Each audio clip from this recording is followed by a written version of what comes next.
দেখুন BIWTC ro-ro pontoon number 15। এছাড়া এই ফেরিটাকে রোরো ফেরি বলা হয়।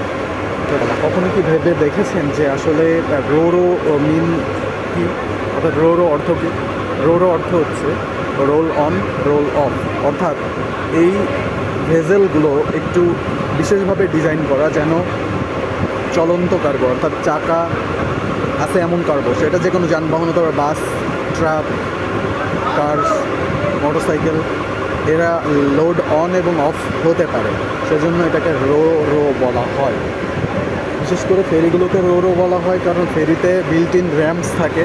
এই র্যাম্পসগুলো হচ্ছে এই যে এখানে দেখতে পাচ্ছেন, এই র্যাম্পসগুলোর কারণে এই যে এইটা পার্টিকুলারলি এই ফেরির বিল্ট ইন র্যাম্প, এই র্যাম্প দিয়ে এখানে লোড হয়, অনলোড হয় ভেহিকেলগুলো এবং অফলোড।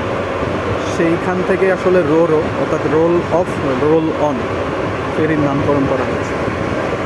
এই ফেরিটার নাম দেখুন, এটা হচ্ছে ফেরি ঢাকা।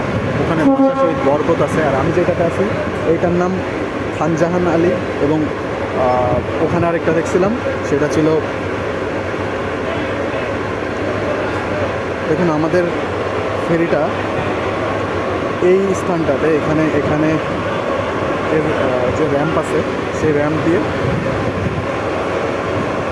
অফলোড রোল অফ এর জন্য সেট আপ করবে। এই যে ফেরির দুই সাইডে এই ধরনের বিল্ট ইন র্যাম্প থাকে, এই র্যাম্পটা নামিয়ে দিলে বাস বা অন্যান্য সকল যানবাহন রোল অফ করতে পারে। সো রোল অন এবং রোল অফ থেকে রো রো নামটা এসেছে। Thank you.